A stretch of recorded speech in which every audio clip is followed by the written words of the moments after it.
Folks, crank up your skepticism dials, 'cause Gunther's back on your internet-powered boomboxes, pumping tunes so smooth they'll slip past the City Hall spin machine. A new FOIA just dropped, so let's talk about big bucks and bond yields, the financial concerto of the Sports Illustrated Resort and Timeshare condo complex, where transparency sounds more like a karaoke night gone wrong. Now, let's dive into those FOIAs and some tasty texts. On the menu, Club SI, and bond financing with so many twists it'd make a pretzel jealous. First up, Club SI. So, what is it? For Ann Arbor, it was described as, quote, another social or meeting space. Out in Vegas, it looks like local resident of over 30 years, Chris Schroeder, and one of his venture partners, Emmett Smith, at a celeb-packed Formula One Club SI party. Sounds expensive. Club SI must have plenty of dough. Speaking of dough, remember that text from Mahoney to Jones about funding the project in Ann Arbor? Quote, this says the city would issue the bonds. I thought the non-profit entity was doing that. Am I off? Texted Mahoney. No, you're right. The non-profit will be the issuer. Replied Jones. That may be why Schroeder said in M Live back on November 8th, quote, the city is not investing, he said. We're doing a bond-type structure that we have, that's worked in many other cities, for different things. So what's the deal? Well, it's been stated so far, that there is no deal. But, grab your tickets, folks, 'cause there's a November 7th term sheet. Between SI Resorts and the city of Ann Arbor. That's one day before the M Live article. It's 9 pages for a 9-figure symphony.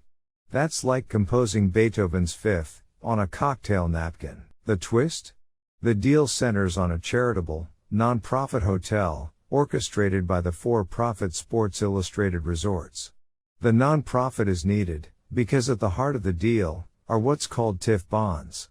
And, SI Resorts wants $200 million of them from Ann Arbor residents. These bonds are often used for areas in need, and some are tax-free treats for Wall Street. Flashback to February 3rd, when Jonah Losiah, of Cherokee One Feather, unveiled the financial melody of their investment deal with SI. Losiah reported, quote, we get it on everything. For example, Marriott. They get it on room fees. They don't get it on your food and beverage. We get it on everything. That's right, folks, profits on everything. Even if they don't invest a dime. The crescendo? An aggressive expansion strategy.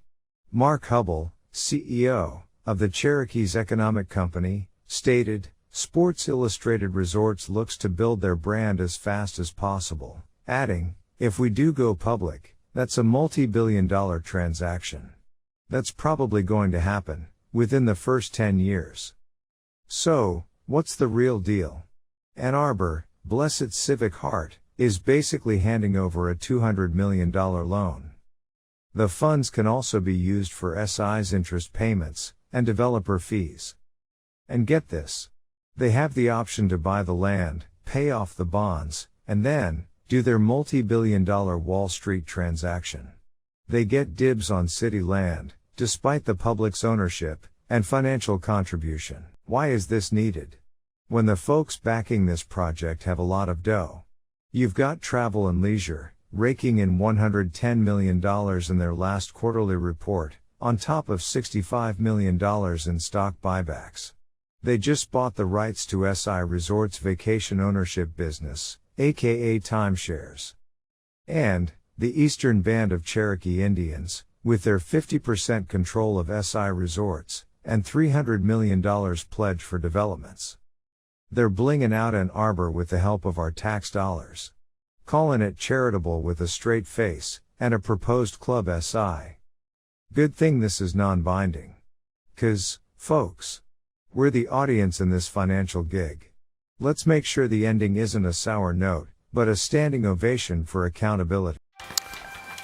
Just to mention that we're planning to hold a community meeting sometime around the middle of January.